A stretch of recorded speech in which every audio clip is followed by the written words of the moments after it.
একটা কথা বলি, শোনো মেয়েরা, জীবনে আর যাই করো অ্যাটলিস্ট এতটুকু সেলফ ডিপেন্ডেন্ট হইও যেন তোমার নিজের মন ভালো করার ক্ষমতাটা তোমার থাকে, যেন নিজেকে কোনোদিন বোঝা মনে না হয়, যেন নিজেকে নিজের পিরিয়ডের সময় বিশাল বড় একটা আমুলের ডার্ক চকলেট এনে দিতে পারো, যেন হুটহাট 2-4টে শপিং করে আইসক্রিম খেতে খেতে বাসায় চলে আসতে পারো, যেন এক্সস্টেড লাগলে ঘন্টাখানেক পার্লারে গিয়ে বিভিন্ন স্কিন কেয়ার নিতে পারো, কিংবা পছন্দের কোনো রেস্টুরেন্ট কিংবা লাইব্রেরিতে কিছুক্ষণ কাটিয়ে আসতে পারো।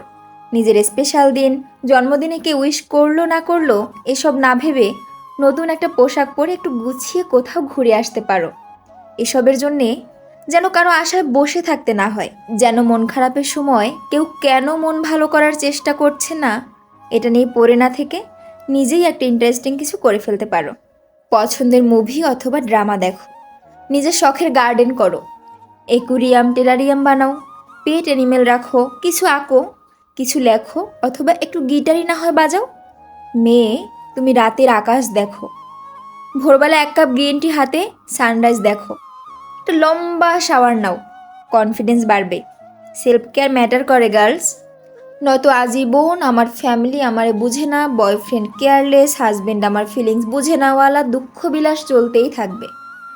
তোমার চেয়ে ভালো বোঝার ক্ষমতা কারোরই নাই।